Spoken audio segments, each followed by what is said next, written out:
Bonjour, nous sommes au centre de Kars. C'est la place la plus importante.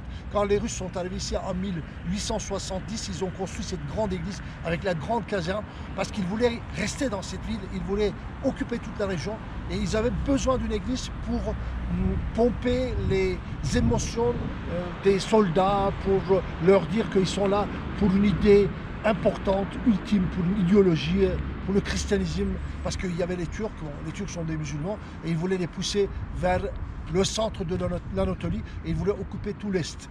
Alors ils ont construit la grande caserne, et cette église-là, bien sûr, d'Alexandre Nevski, en 1870. Alors l'église, une fois les Russes, ils ont perdu la guerre, et ils sont restés ici 40 ans, mais à la fin, après la révolution des bolcheviks en 1917, ils ont décidé de partir d'ici.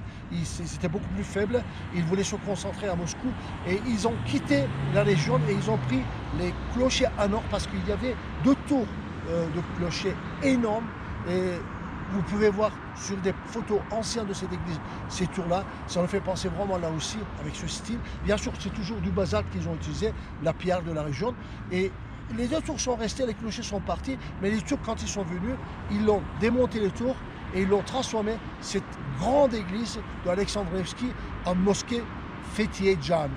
Alors, ils ont muré l'entrée, ils ont rentré la porte d'entrée, une autre entrée qu'ils ont ouverte vers la Mecque, et ils font la prière. Il y a maintenant les tapis par terre. C'est toujours une mosquée en fonction. Quand vous passez par Kars, ne ratez absolument pas cette place. Elle est très belle, surtout avec cette église et la visite de la mosquée faite hier aujourd'hui.